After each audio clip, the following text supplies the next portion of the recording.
All your life, you felt there was something wrong. You knew there was something strange about the society you lived in. The social narratives you were being fed never quite rang true, and you have become obsessed by a single question: what is the matriarch?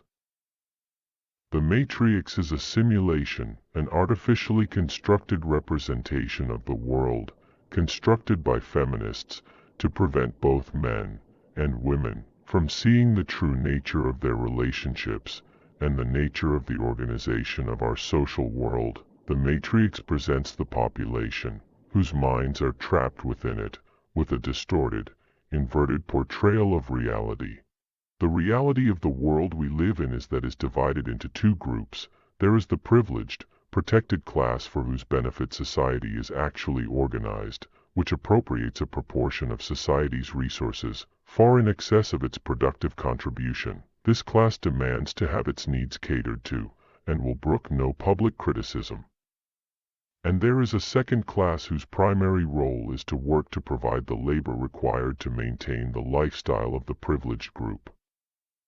You may ask, why doesn't the underclass revolt against this state of affairs and keep the products of their labor for themselves? Why do they hand over the wealth they create to the privileged group? The answer is simple: because the matriarch has them in its grip. It acts like a cloaking shield, disguising the highly advantageous position of the protected class, whilst telling the worker drones that they are the privileged group, and more, that they should feel guilty about it.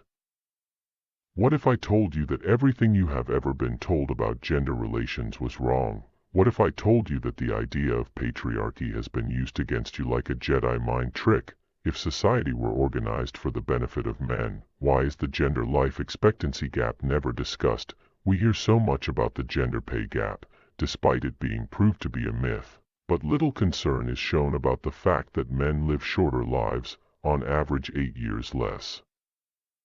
If we really lived in a patriarchy, would state spending on provision of health care, education, welfare, pensions and social housing be disproportionately targeted to benefit women? If society is so keen to maintain male privilege, how can you explain affirmative action programs and all-women shortlists in countries such as the UK, where women already hold the very highest positions of power?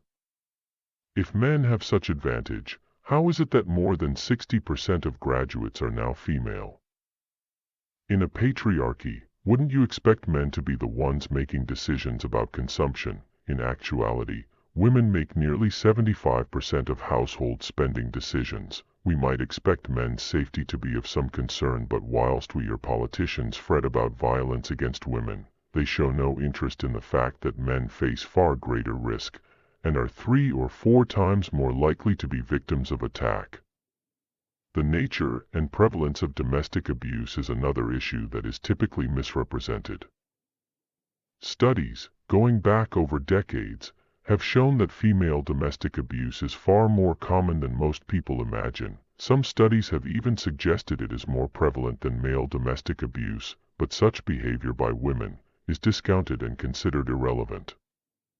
This is a strange attitude to adopt if we live in a patriarchy, where men's interests and concerns are supposed to dominate. What kind of society allows the subordinate group to attack the privileged with impunity? The matriarch was created to prevent anyone being able to think objectively about issues such as these, to stop anyone from asking the simple question: what do you call a society that sees men as being a disposable resource, whose feelings and lives don't count, but which bends over backwards to make the lives of women better? The simple answer is a matriarchy. The obvious truth is that the society we inhabit, with its panoply of positive discrimination programs, a culture of female empowerment and affirmation, combined with residual, traditional ideas of chivalry, and the need to provide for and protect women, has created an environment much closer to matriarchy than patriarchy. Social engineering projects have been pursued for decades. The point of gender equality was reached and passed a long time ago.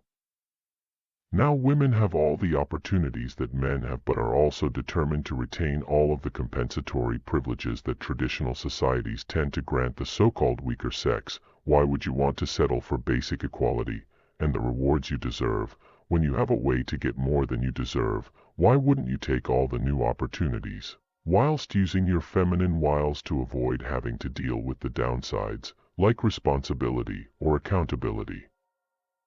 The modus operandi of the agents of the matriarchs, otherwise known as feminists, is to engage in perpetual gaslighting. Truth, proof, and objectivity are anathema to them, ignoring facts, distorting history, sowing unrealistic expectations, promoting misandry, undermining the family, denigrating the virtuous and promoting the degenerate, fermenting gender antagonism, fostering contempt and resentment between men and women, anything to perpetuate the battle of the sexes.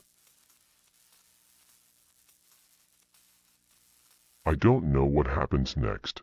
I just wanted to show you what these feminists don't want you to see. Where we go from here is up to you.